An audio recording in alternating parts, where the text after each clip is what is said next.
आज हम सॉल्व करने वाले हैं इस क्वेश्चन को जिसका नाम है कलर बॉक्स। ये एक बेसिक्स ऑफ ग्रेडी एल्गोरिथम का प्रॉब्लम है हैकर अर्थ के अंदर। इस प्रॉब्लम में क्या गिवन है, there is an array of N integers where ith element denotes the Bob has a of I buckets of colour I। मतलब इसमें जो भी एलिमेंट्स हैं वो सारे क्या डिनोट कर रहे हैं, वो मतलब एक a of I bucket denote कर रहे हैं जिसमें कलर मतलब बेसिकली हर एक कलर को डिनोट कर रहे हैं उसकी कितनी बकेट्स हैं। ठीक है, तो in one move Bob can pick two buckets from the same colour and transform them into bucket of another colour. इसका क्या मतलब है कि अगर मान लो जैसे हमारे पास जो भी इंडेक्स है वो क्या डिनोट कर रहे हैं, वो कलर को डिनोट कर रहे हैं, है ना। एक काम करते हैं, इसको साथ साथ समझते हैं। तो साथ साथ समझने के लिए इसको ऐसे करते हैं कि जो आई है ना, बेसिकली जो इंडेक्स है ना, इसको हटा देते हैं। जो इंडेक्स है वो क्या है, कलर को रिप्रेजेंट कर रहा है। और जो हमारे पास वैल्यूज हैं या जो एलिमेंट्स कह सकते हैं उन्हें, जो एलिमेंट्स हैं वो क्या डिनोट कर रहे हैं, वो बकेट्स को डिनोट कर रहे हैं, बकेट्स ऑफ कलर आई। ठीक है, तो ये इंडेक्स जो है ये आई है। ठीक है, तो अब चलते हैं नेक्स्ट स्टेटमेंट की तरफ। नेक्स्ट स्टेटमेंट क्या कह रही है हमारी कि जो in one move Bob can pick two buckets with the same colour and transform them into the bucket of another colour. अब इसका क्या मतलब है कि जैसे मान लो हमारे पास ए बी सी डी, ये हमारे पास चार एलिमेंट्स गिवन है ना। ये हर एक मतलब हर एक जो कलर है, चार कलर गिवन है हमारे पास और उनकी हर एक कलर की कितनी बकेट्स हमारे पास वो गिवन है। ठीक है, तो ये हमारे पास क्या हो गया, बकेट हो गया, और ये हमारे पास क्या हो गया, कलर हो गया। ठीक है, ये कलर हो गया 1 2 3 4। ठीक है, तो अब इसका क्या मतलब है कि अगर मान लो जैसे हमें कोई मूव अप्लाई करना है या कोई ऑपरेशन करना है तो हम क्या कर सकते हैं। जैसे मान लो हमने ये इसको मतलब मूव किया, तो वो क्या कह रहा है कि हम a-2 करेंगे, यानी कि इसका मतलब है कि हमने वन में से दो बकेट्स हटाए हैं और मान लो अगर हमें टू में वो उसे इंसर्ट करना है तो उसमें कितना इंसर्ट होगा, उसमें b+1 इंसर्ट होगा। समझ रहे हो, मतलब हमने दो बकेट्स हटाए हैं ए में से, किसी भी एक बकेट मतलब किसी भी एक कलर में से दो बकेट हटाए हैं और जिसमें भी हमें ट्रांसफर करना है उसमें हम एक ट्रांसफर कर देंगे। ठीक है, तो ये एक मूव है हमारा, तो ये करेंगे ऐसे -2 + 1। ठीक है, तो ये तो हम समझ गए कि क्या मूव हमें अप्लाई करना है, क्या ऑपरेशन करना है। अब हमें दूसरी चीज गिवन है, बॉब इज आल्सो गिवन है array B of N integers. एक दूसरा एरे बी हमें गिवन है जिसमें कि क्या बोल रहा है वो कि हर एक ith एलिमेंट जो डिनोट कर रहा है वो क्या बता रहा है कि एटलीस्ट इतनी बकेट्स हमारे पास हर कलर के लिए होनी चाहिए। ठीक है, इसका क्या मतलब है कि जो हमारे पास ये A B C D given था ना, ये हम मान लेते हैं ये क्या था, इनिशियल था। ठीक है, ये मैंने बोल दिया ये मेरे पास इनिशियल था कि मेरे पास पहले इतना था, लेकिन अब मेरे को फाइनल कितना चाहिए।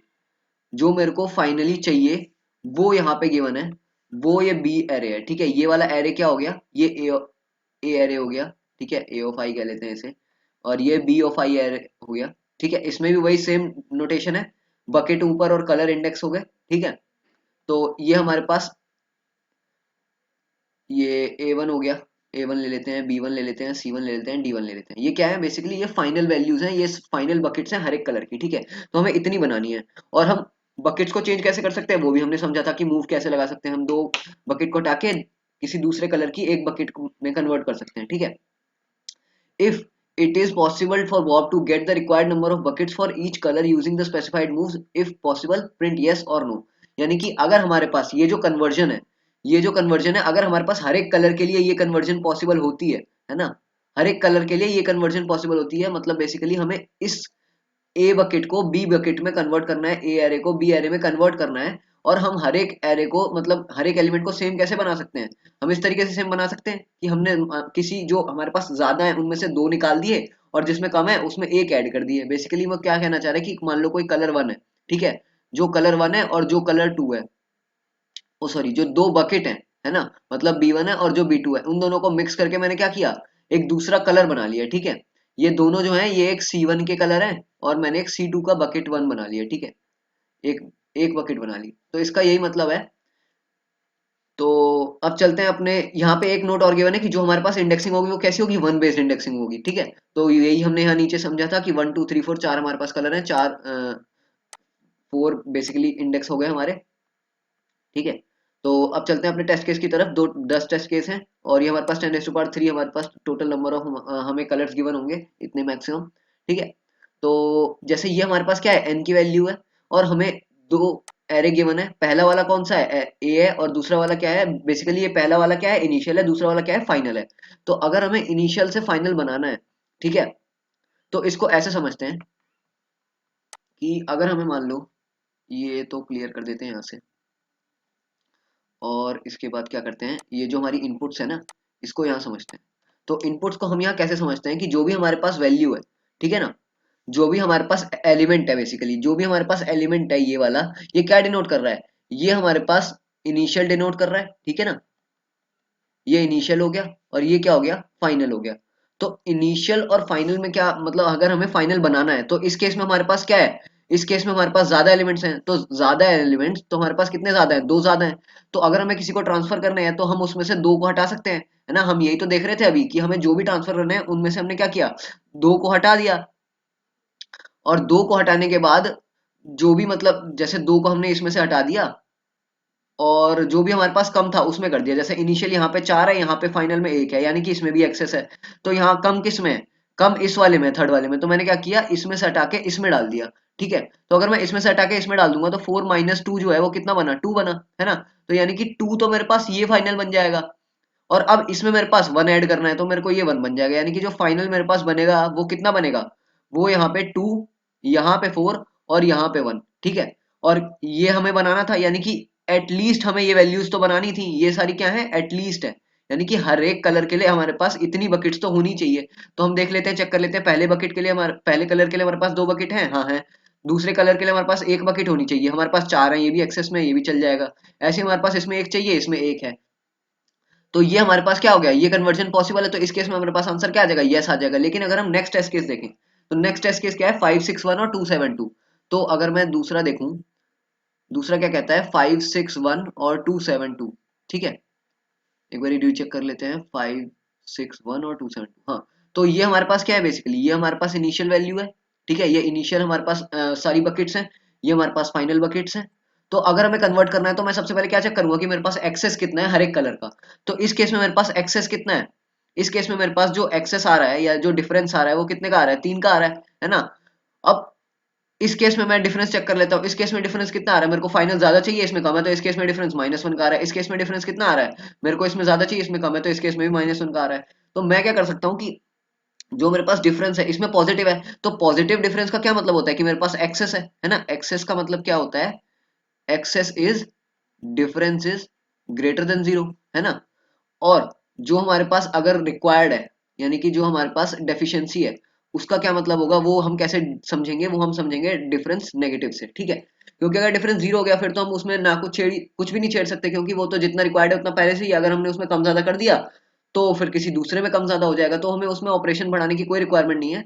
तो ये दो हम केसेस समझते हैं कि अगर मान लो हमारे पास डिफरेंस पॉजिटिव बनता है, यानी कि मैं इसमें से क्या कर सकता हूँ, इसमें ट्रांसफर कर सकता हूँ। तो मैं ट्रांसफर करने की कंडीशन क्या है मेरी, कि जो भी मैं ट्रांसफर करूंगा उसमें से 2 बकेट्स हट जाएंगी मेरी, है ना। जैसे यहाँ पे मेरे पास 5 था, तो 5 में से मेरे पास 2 हट जाएगा, कितना बचेगा, 3 बचेगा। तो इस केस में ये किस में कन्वर्ट हो गया, 3 में, है ना। और मैं किस में मतलब किसी में भी डाल सकता हूँ, क्योंकि दोनों में ही कम है, तो मैं मान लो अगर इसमें डाल देता हूँ, है ना, तो ये मेरे पास एक इंक्रीमेंट हो गया।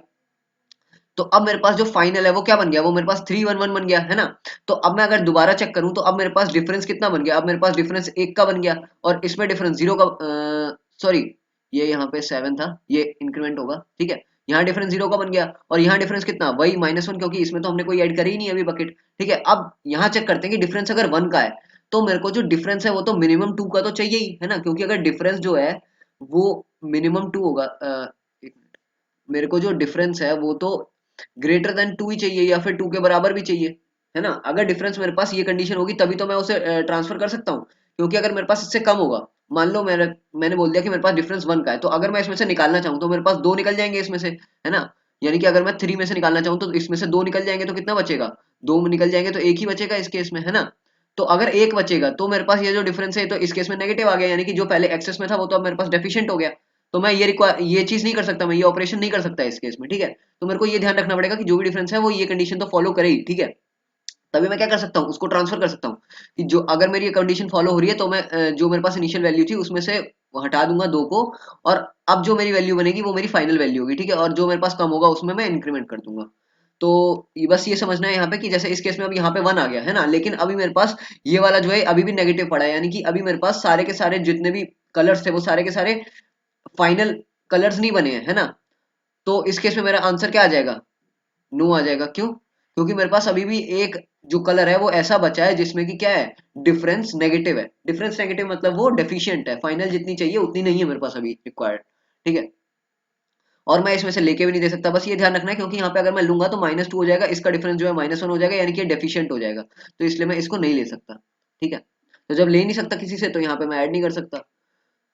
तो इसको हमने इस तरीके से समझा। अब चलते हैं अपने कोड की तरफ, देखते हैं कि इसको कोड कैसे कर सकते हैं। तो अब कोड करने के लिए सबसे पहले हम क्या करेंगे, अपने नंबर इनको टेस्ट केसेस को इनपुट लेंगे, ठीक है। यहाँ पे हमने एरे 1 को इनपुट ले लिया, बेसिकली ये इनिशियल को ले लिया, ये फाइनल को ले लिया, है ना। और अब मैंने एक डिफरेंस एरे बनाया। डिफरेंस एरे भी मैंने क्यों बनाया था ये मैंने समझा दिया आपको। डिफरेंस एरे से मेरे को ये पता चलेगा कि हर एक एरे के लिए, हर एक कलर के लिए बेसिकली मेरे पास जो बकेट्स हैं वो एक्सेस में है या फिर मेरे पास डेफिशिएंट है। अब मैंने सॉर्टिंग क्यों करी है ये समझना है यहाँ पे, कि अगर मान लो मैं इसको ये समझाना चाह रहा हूँ कि जो मेरे पास डिफरेंस था, है ना, वो मेरे पास ऐसे बन गया, मान लो ये चीज बन गई, ठीक है, ये चीज थी, ठीक है। अब मैं मान लो अगर इसको, मेरे को ये पता करना है कि जो मैं मतलब डेफिशिएंट है वो कौन से हैं और जो एक्सेस में है वो कौन से हैं। तो डेफिशिएंट और एक्सेस में अगर सॉर्ट कर दूंगा तभी मेरे को पता चलेगा कि जो नेगेटिव होंगे या जो छोटे होंगे वो आगे आ जाएंगे, है ना।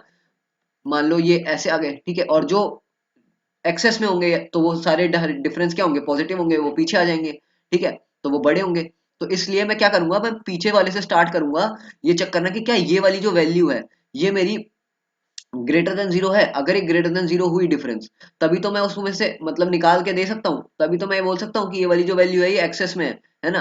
अगर मेरी लास्ट वाली वैल्यू ही क्या है, लास्ट वाली वैल्यू ही अगर मेरी क्या है, नेगेटिव है। मान लो मेरे पास ऐसे होता कि मेरे पास ये वाली कंडीशन होती -3 -2 और -1। तो इन केस में तो तीनों ही मेरे पास क्या है, डेफिशिएंट है, तो मैं किसी में से भी निकाल के नहीं दे सकता, क्योंकि अगर मैं मान लो किसी में से भी निकालूंगा तो वो डेफिशिएंट तो हमेशा ही रह जाएगा कोई ना कोई, है ना। तो सबसे पहले मैं चेक करूंगा लास्ट वाली जो है क्या ये डेफिशिएंट है। अगर ये एक्सेस बन जाती है ना, तो तभी मैं क्या कर सकता हूँ, फिर मैं फर्स्ट वाले को चेक करूंगा कि अगर ये वाली कंडीशन ट्रू हो रही है, अगर मेरी लास्ट वाली जो है एक्सेस में है, तभी मैं फर्स्ट वाले में जाऊंगा और देखूंगा कि क्या ये वाली जो वैल्यू है क्या ये डेफिशिएंट है। अगर ये डेफिशिएंट है तो मैं ये चेक करूंगा कि क्या इसकी जो मतलब डेफिशिएंट की वैल्यू है और इसकी जो डिफरेंस की वैल्यू है, क्या ये मतलब इसको देने के लायक है। मतलब मैं क्या कहना चाह रहा हूँ कि क्या ये मेरी जो वैल्यू है, अगर इसमें से मैं 3 माइनस कर दूं, सॉरी 2 माइनस कर दूं, तो क्या अब जो मेरी फाइनल वैल्यू बनेगी, यानी कि जैसे 1 बनेगी, तो क्या एक तो ये इसके इनिशियल वैल्यू के मतलब रिक्वायर्ड है या नहीं है, यानी कि अगर मैं मान लो इसमें से 2 हटा दूं, तो क्या ये इनिशियल वैल्यू जो है उससे बड़ी या उसके बराबर है या नहीं है। क्योंकि अगर मान लो मेरी इनिशियल जो थी, जो जो बेसिकली जो फाइनल थी, सॉरी, जो मेरे को फाइनल चाहिए, कम से कम इस कलर में मेरे को फाइनल तो चाहिए ही चाहिए, है ना। जैसे मैं अगर इस केस में देखूं, मैंने 3 कौन सी पोजीशन पे लिया, मैंने 3 फर्स्ट पोजीशन पे लिया, तो फर्स्ट पोजीशन पे अगर मैं चेक करूं तो मेरे को कितने चाहिए, मेरे को फर्स्ट पोजीशन पे यहाँ पे 2 तो चाहिए ही चाहिए, है ना। 2 चाहिए, लेकिन मेरे को यहाँ पे कितना मिल गया, यहाँ पे मेरे को 1 मिल गया, तो इसलिए मैं यहाँ पे ये नहीं ले सकता। एक काम करते हैं, ये तो मेरे पास डिफरेंस था, ये डिफरेंस जो है मेरे पास एक का बचा है, यानी कि अभी मेरे पास एक एक्सेस है ना। तो अगर मैं मान लो इसमें से 2 निकालता हूं, तो मेरे को ये चेक करना है कि क्या ये वाली जो 2 का डिफरेंस है, यानी कि ये वाली जो वैल्यू है, क्या ये मेरी वैल्यू इसको देने के लायक है, यानी कि ये वाली जो वैल्यू है क्या ये इससे बड़ी बन रही है या नहीं बन रही है ना। तो ये मेरे को चेक करना है कि क्या ये वाली वैल्यू जो है ये इससे बड़ी बन रही है या नहीं बन रही है, ठीक है।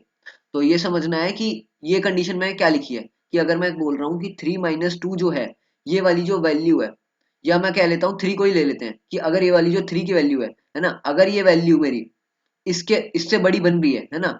इससे बड़ी का क्या मतलब है कि मैं इसमें तो एक ऐड करूंगा लेकिन इसमें से तो 2 निकालूंगा ना। तो अगर मेरी वैल्यू, अगर ये मेरी वैल्यू जो है ये 3 इससे बड़ी बन रही है, तभी तो मैं बोलूंगा कि ये इसको दे सकता है, ठीक है। और वो कितनी बड़ी बननी चाहिए, कम से कम, जैसे मान लो मैंने देखा कि अगर मेरी 3 - 2 बनेगी तभी तो वो मैं इसे दे सकता हूँ, क्योंकि अगर मेरी मान लो यहाँ पे मेरा 0 था, है ना, मैं इसे नहीं दे सकता, फिर भी मैंने क्या किया, 2 माइनस कर दिया। तो मैं 2 माइनस करके क्या बोल रहा हूँ कि मेरी जो फाइनल वैल्यू है वो तो -2 बन गई। इसका मतलब मैं इसे तो नहीं दे सकता था ना, फिर मैंने क्यों दिया इसे। तो इस केस में ये वाला एक ऑपरेशन जो है इनवैलिड हो जाएगा, ठीक है। इस केस में, सॉरी, इस केस में इनवैलिड हो जाएगा। तो बेसिकली हमें यही करना है, एक तो सॉर्टिंग करके हम ये पता कर लेंगे कि हमारे पास कौन से एक्सेस में है, कौन से डेफिशिएंट है। तो जो भी डेफिशिएंट है हम उसको कंपेयर कर लेंगे कि क्या जो हमारे पास एक्सेस है, क्या वो इतना एक्सेस है कि मैं उसको डेफिशिएंट को उसको मतलब कंपनसेट कर पाऊं। और अगर मान लो मैं इसको कंपनसेट कर देता हूँ, फिर ये तो मेरे पास जो है वो तो पूरा कंपनसेट हो गया, फिर मैं अपने पॉइंटर को क्या ले जाऊंगा, यहाँ ले जाऊंगा, फिर मैं इसके लिए चेक करूंगा, है ना। और इसमें से मैं जब जाऊंगा तो उससे पहले मैंने जो इसको ट्रांसफर किया है उसमें से मैं इसमें से भी तो डिडक्ट कर दूंगा ना, कि अब मेरी जो वैल्यू है फाइनल वो 1 बन गई है। फिर मैं 1 को कंपेयर करूंगा इससे, कि क्या अगर मैं 1 1 अगर मैं इसमें से देखूं क्या ये इसके बराबर है ना, या इससे बड़ा है, अगर ये इसके बराबर या इससे बड़ा होगा डिफरेंस तभी तो इसे दे पाएगा, अगर यहाँ पे अभी 0 हो जाता तो इसे नहीं दे पाता ना ये। तो बस हमें ये चीज और ध्यान रखनी है। तो ये तो हमने समझ लिया कि इसमें किस तरीके से हम ऑपरेशन लगा सकते हैं, किस तरीके से हम इसको लॉजिक को सोच सकते हैं। तो ये जो हमारे पास डिफरेंस एरे था ये हमने यहाँ पे सॉर्टिंग कर ली, और ये सॉर्टिंग मैंने आपको समझा दी कि हमें क्या यूज आएगा इसका आगे। तो ये मैंने यहाँ पे 2 पॉइंटर अप्रोच लगा के जो भी मेरे पास अब ये सॉर्टेड डिफरेंस वाला एरे था इसमें मैंने इसको चेक किया कि हर एक पोजीशन पे जो मेरे पास जो आई है वो कौन सा है, वो मेरे पास स्टार्टिंग है जो लेफ्ट वाला पॉइंटर है, और जो राइट वाला पॉइंटर है वो कौन सा है, जो ये जे है। ठीक है, अब मैंने चेक किया जब तक ये तब तक चलेगा जब तक मेरे पास लूप पूरा पूरा फिल नहीं हो जाता है ना। और ये एक कंडीशन फॉलो होनी चाहिए कि जो भी मेरे पास आई की वैल्यू है, आई की वैल्यू कौन सी, जो भी मेरे पास लेफ्ट हैंड वाली वैल्यूज है जो मेरे पास डेफिशिएंट है मान लो, है ना। तो जो डेफिशिएंट है वो ये लूप तभी तो चलेगा ना जब कोई डेफिशिएंट होगी। अगर मान लो सारी एक्सेस मेरे को मिल ही जाती हैं, अगर कोई भी नेगेटिव नहीं होती है तो मेरे को कोई नीड ही नहीं ऑपरेशन करने की। तो इस केस में मैं ये भी चेक करूंगा कि वो लूप तभी चलेगा जब कोई डेफिशिएंट मिले मेरे को, है ना। और अगर मान लो डेफिशिएंट के साथ साथ वो एक्सेस भी होना चाहिए, जो दूसरा वाला है जो राइट हैंड साइड वाले हैं वो एक्सेस भी तो होने चाहिए तभी तो वो लूप चलेगा। यानी कि ये दोनों कंडीशन फॉलो होनी चाहिए कि मेरे पास डेफिशिएंट भी मिल जाए और एक्सेस भी मिले, है ना। अगर ये कंडीशन फॉलो होती है तभी लूप चलेगा। और फिर मैं क्या करूंगा कि जो मेरे पास डेफिशिएंट है, डेफिशिएंट वाले को मैं मतलब, क्योंकि अगर मेरी डेफिशिएंट होगी इसका मतलब वो डिफरेंस तो नेगेटिव है ना। तो मैं क्या करूंगा सबसे पहले उसका मॉड लेके और उसको एक स्टोर कर लूंगा। फिर मैं इसको कंपेयर करूंगा कि क्या ये वाली जो वैल्यू है जो डेफिशिएंट वाली वैल्यू है ना, क्या ये मेरी एक्सेस वाली वैल्यू से बड़ी है। अगर मेरी ये एक्सेस वाली वैल्यू से बड़ी होगी तभी तो मैं उसे दे पाऊंगा ना। क्यों, क्योंकि मैंने देखा था कि जो मेरी 2 बकेट्स थी वो ट्रांसफर हो रही थी इसमें, है ना। तो अगर ये 2 बकेट्स ट्रांसफर होंगी तो इसका मतलब क्या है कि वो आधी बकेट्स तो चली गई उसमें। तो अगर आधी बकेट जाने के बाद अब जो वैल्यू बनती है ना, क्या वो ग्रेटर देन इक्वल टू नम बनती है। अगर ये ऐसा केस है तभी मैं उसमें क्या कर पाऊंगा, ये 2 दे पाऊंगा उसमें, है ना। और अगर ऐसा हो जाता है, मैंने मान लो उसमें 2 दे दिया, तो उसमें क्या कर दूंगा फिर वो वाली जो आई वाली यानी कि जो डेफिशिएंट वाली थी वो तो मेरी फुल हो गई पूरी, है ना। तभी तो मेरा ये फुल हो गई पूरी, मतलब वो तो उसका तो मैंने फाइनल के बराबर कर दिया है, उससे बड़ा कर दिया। ठीक है, तब मैं क्या करूंगा उस पॉइंटर को इंक्रीमेंट कर दूंगा। और अगर मान लो ऐसा नहीं होता है, अगर मैंने मान लो जो डेफिशिएंसी है वो फुलफिल नहीं कर पाता, मान लो जो मेरे पास अभी जो करंट एक्सेस में है जो कलर, वो डेफिशिएंट कलर को फुलफिल नहीं कर पाता, फिर मैं क्या करूंगा उससे एक नेक्स्ट वाले कलर पे जाऊंगा। नेक्स्ट वाले कलर पे जाने के लिए मैं जे माइनस माइनस करूंगा कि अब मैं दूसरे कलर को चेक करूंगा कि क्या ये वाली जो वैल्यू है क्या ये इसके बराबर जा सकती है नहीं जा सकती। ठीक है, मतलब क्या ये इससे बड़ी हो सकती है या नहीं हो सकती है।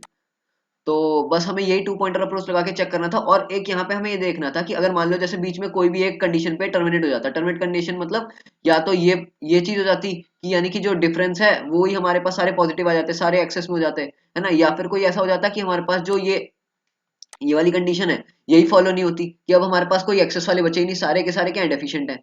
तो इस केस में मैं क्या करूंगा अपने पॉसिबल वाले वेरिएबल को क्या कर दूंगा, बूल को फॉल्स कर दूंगा। क्यों, क्योंकि मेरे पास अब क्या है डिफरेंस जो है वो लेस देन जीरो है। डिफरेंस लेस देन जीरो का क्या मतलब है कि जो मेरे पास डेफिशिएंट वाली थी ना वो बचा हुआ है अभी भी, लेकिन जो मेरा लूप टर्मिनेट हुआ है वो कैसे हुआ है, वो मेरा इस कंडीशन से हुआ है क्योंकि ये इसने फॉलो नहीं किया, क्योंकि मेरे पास अब कोई एक्सेस बचा ही नहीं जिससे कि मैं डेफिशिएंट को फुलफिल कर पाऊं। तो इसलिए मैंने क्या किया, ये वाली चेक कर ली कि अगर ये कंडीशन अभी भी फॉलो करती है यानी कि कोई डेफिशिएंट बचा हुआ है तो इस केस में मेरा आंसर जो है वो फॉल्स हो जाएगा। और अगर मेरा कोई ट्रू आंसर बच जाता है, ट्रू आंसर मतलब जो मैंने पहले इनिशियलाइज किया था ट्रू, है ना। तो वो लूप में कहीं पे मतलब जैसी लूप जो है वो पूरा का पूरा टर्मिनेट हुआ है, तभी तो वो इस पॉसिबल ही रह गया, वो इसमें नहीं गया, है ना। तब मेरा आंसर क्या हो जाएगा, यस हो जाएगा। और एल्स में मेरा आंसर क्या हो जाएगा, नो हो जाएगा। तो बस हमें यही करना था इस क्वेश्चन में, बस ये ध्यान रखने वाली चीजें थी कुछ कि एक तो हमें जो ये वैल्यूज है ना इनका जो डिफरेंस हैरे का यूज है वो किस तरीके से करना है, क्योंकि जो डिफरेंस हैरे की वैल्यूज है वो पॉजिटिव नेगेटिव आ सकती हैं। हमें उनमें सॉर्टिंग करनी है और सॉर्टिंग करने के बाद हमें ये देखना है कि जो भी वैल्यूज आएंगी क्या वो एक्सेस वाली जो डेफिशिएंट वाली वैल्यूज को कंपनसेट कर पा रही है नहीं कर पा रही है। तो बस हमें यही देखना था इस क्वेश्चन में। And thank you.